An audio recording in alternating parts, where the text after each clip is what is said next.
Ces images envoyées par la télévision algérienne témoignent de l'ampleur de la manifestation populaire organisée dans la capitale. Des rassemblements similaires se tiennent également dans d'autres villes de province. C'est le 6e vendredi consécutif de contestation visant le pouvoir. Et ce n'est plus seulement le président Bouteflika que les manifestants veulent voir dégager, c'est tout le régime. Les récentes prises de position du chef d'état-major de l'armée sont accueillies avec défiance.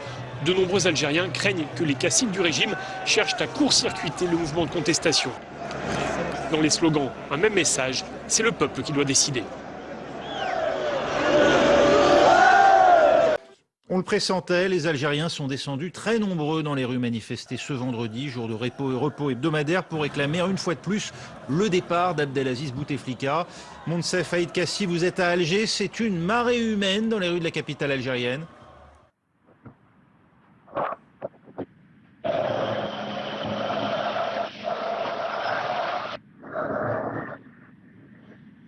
Monsef Haït Kassi, est-ce que vous êtes avec nous ?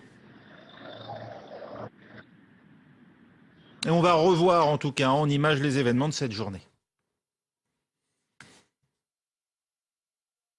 Ils étaient des centaines de milliers à travers le pays. 1 million rien qu'à Alger. Ils ne désarment pas et leurs plumes sont toujours aussi bien aiguisées. Les manifestants restent très inventifs en matière de slogans en guise de réponse aux annonces du régime. Dernière en date, le chef d'état-major des armées, Ahmed Gaïd Salah, qui a demandé au Conseil constitutionnel de déclarer inapte Abdelaziz Bouteflika. L'article 102 met de côté le président, mais fait en sorte que le gouvernement reste tel quel. Nous demandons la non-application de l'article 102 de la Constitution. Non à l'article 102. Nous sommes contre le maintien du régime. Nous voulons passer à un vrai système démocratique avec une période de transition et mettre en place un nouveau gouvernement algérien qui sera élu par le peuple.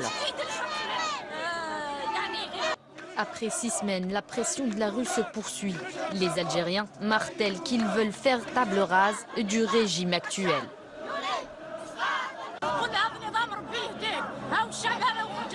Je dis aux dirigeants que nous sommes venus ici pacifiquement, de manière civilisée et démocratique.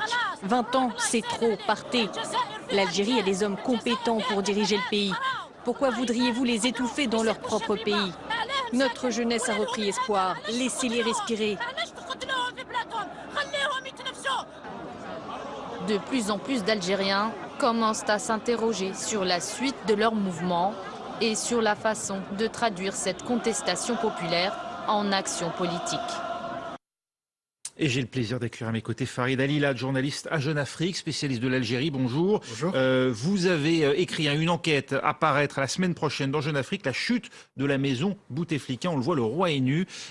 Farid Alilad, vous vous trouviez à Alger lors du précédent vendredi de manifestation. Les 2 vendredis. Les 2 vendredis précédents, vous avez observé, il y avait du monde, et surtout comment cela s'est déroulé, parce qu'on nous signale aujourd'hui l'usage de canons à eau contre les manifestants, on nous signale l'usage de bombes lacrymogènes, et même, semble-t-il, le tir de balles en caoutchouc. C'est une première? Non. À chaque fin de manifestation, il y a de petits groupes qui essayent de franchir un dispositif de sécurité mis en place afin justement d'empêcher les casseurs ou ces gens, ces petits désœuvrés voyous de monter vers le palais présidentiel. La semaine dernière, à la fin de la manifestation, que j'ai couverte de 9h du matin jusqu'à la fin de soirée, j'ai été justement à ce point où il y a des affrontements entre les manifestants. J'ai vu un groupe de 200 personnes qui jettent des cailloux sur les forces de l'ordre et qui, ripostent par des bombes lacrymogènes. Mais ça se termine. Ce sont des cas très isolés qui ne doivent pas oublier l'essentiel. L'essentiel, c'est qu'il y a des millions de gens qui manifestent d'une façon très pacifique. Pacifique et sans intervention policière. Donc la police anti-émeute n'intervient pas, sauf pour barrer l'accès à la présidence. Oui, alors il y a des phénomènes qui sont tout à fait extraordinaires. C'est que à la fin des manifestations, il y a parfois des haies d'honneur qui sont organisées par des marcheurs, par des manifestants, pour la police, parfois même des applaudissements. On m'indique qu'on a retrouvé la liaison avec Moncef Haït-Kassion. On va évidemment reparler ensemble dans un instant, Farid Alilat. Mais Moncef, que constatez-vous? Est-ce qu'il y a effectivement ces rues noires de monde que l'on nous signale depuis Alger aujourd'hui?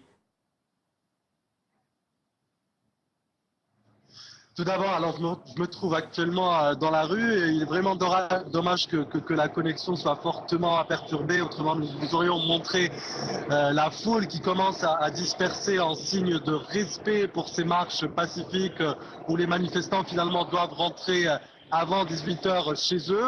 Alger, comme toutes les régions du pays, était noire de monde, une marée humaine. Des centaines de milliers de manifestants sont sortis, scandaient les mêmes slogans hostiles au pouvoir. Ils étaient même beaucoup plus nombreux que les vendredis précédents.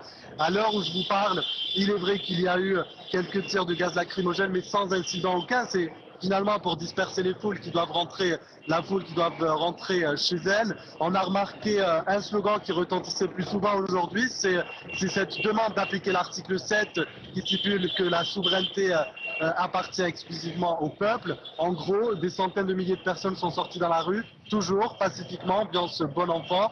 Et là, la foule commence justement à se disperser pour rentrer chez elle. Abdelaziz Bouteflika a perdu cette semaine, Moncef, le soutien du chef d'état-major de l'armée et de son traditionnel allié politique, le RND. Ça encourage les manifestants à aller plus loin.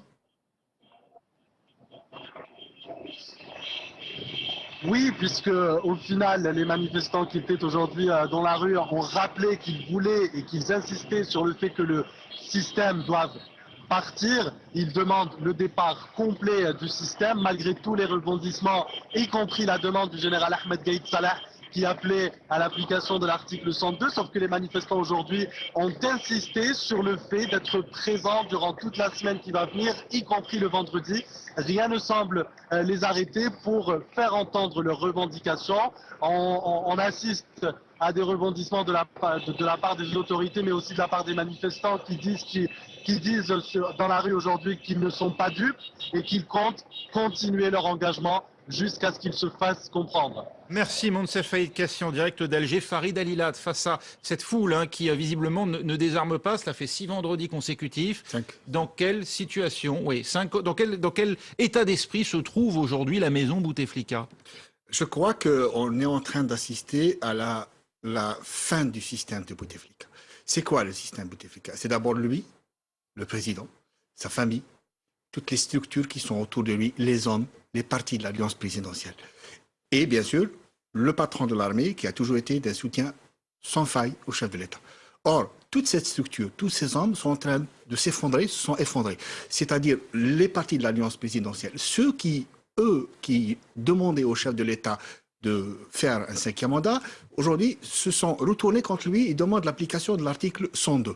Le syndicat officiel, l'UGTA, demande lui aussi, se retourne contre, lâche le président.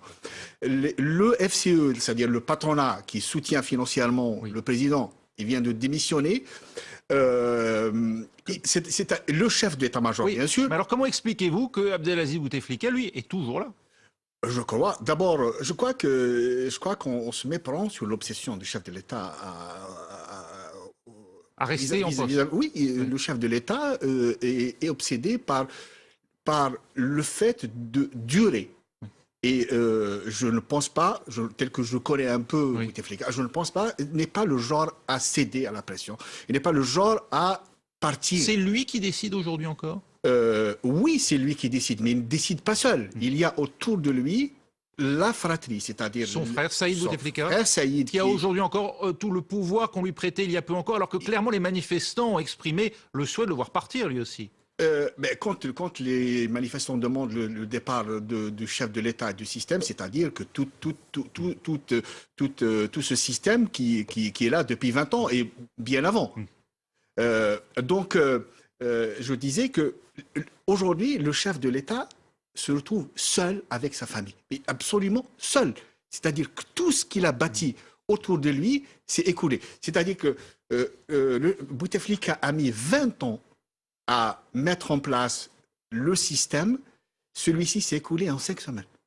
Pour vous, aujourd'hui, il s'est écroulé ce système, ne subsiste que des vestiges.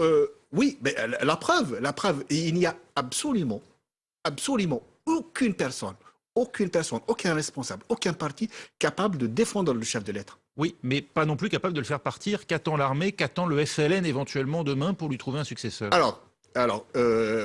Avant de parler du successeur, il faudrait d'abord régler la problématique du chef de l'État. Oui, il nous reste 2 minutes, c'est pour ça que je pose la question. Le mandat du chef de l'État se termine le 28 avril. Oui. Moi, je suis certain que le 26 avril, c'est-à-dire le vendredi qui précède le 28 avril, il y aura encore des millions d'Algériens qui vont sortir dans la rue pour dire au chef de l'État, il vous reste 2 jours pour remettre le pouvoir. Qu'est-ce qui va se passer après? On ne le sait pas parce qu'on est dans une impasse politique. L'impasse politique, il y a un début de règlement à l'impasse politique, c'est le départ du chef de l'État. Pour le moment, il s'accroche encore, malgré le fait que le chef d'état-major de l'armée demande l'application de l'article 102. Il a la possibilité d'imposer un départ, le général Gaïd Salah, d'imposer un départ d'Abdelaziz Bouteflika après le 28 ? Il y a toujours une possibilité que l'armée intervienne. Parce qu'il y a une période de vacances qui est prévue. Le président du Sénat... Il y a toujours la possibilité, mais je ne crois pas. Je ne crois pas. On parle d'une centaine de jours. Il reste encore un mois. Il reste encore un mois pour essayer de dénouer cette impasse dont, bien sûr, d'une manière pacifique, telle que tout se fait depuis un mois. Les manifestants, ils auront cette patience, un mois. Ils ont ce calendrier en tête? Oui. Oui, les gens sortent dans la rue par millions et la mobilisation d'aujourd'hui, elle ne faiblit pas, elle est encore beaucoup plus forte que ça l'était il y a 15 jours, il y a 20 jours, il y a un mois. Merci beaucoup Farid Ali.